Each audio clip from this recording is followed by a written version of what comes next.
Budget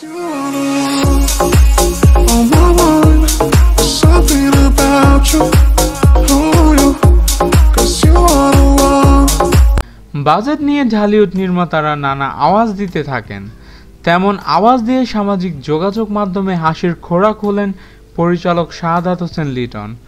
বলছিলেন নতুন cinema অহংকার নিয়ে, যার প্রধান দুই চরিত্রে অভিনয় করেছেন শাকিব খান ও শবনম বুবলী, আরও আছেন তমা মির্জা ও নতুন।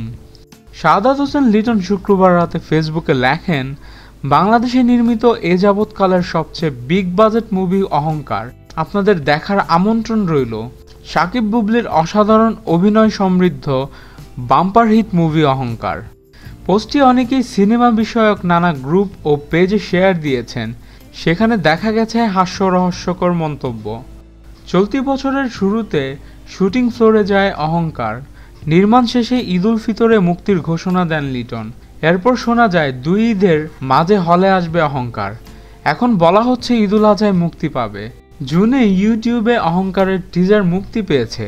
কিছু নির্মাণ দুর্বলতা ও কিছু সংলাপের কারণে আলোচনায় আসে, আমাকে রেপ করাও তো দূরের কথা, আমাকে টাচ করতেও তোর ঘৃণা লাগে, এবার পা মাসাজ কর, এমন সংলাপ শোনা যায় বুবলির মুখে।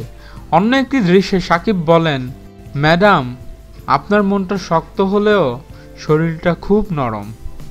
আপনাদের কি মতামত? শাকিব বুবলির অহংকার সিনেমাটি কেমন হতে পারে? এখনই কমেন্টস করে জানান, এবং আমাদের ভিডিও ভালো লেগে থাকলে সাবস্ক্রাইব করতে ভুলবেন না এবং শেয়ার করুন, লাইক দিন। ধন্যবাদ।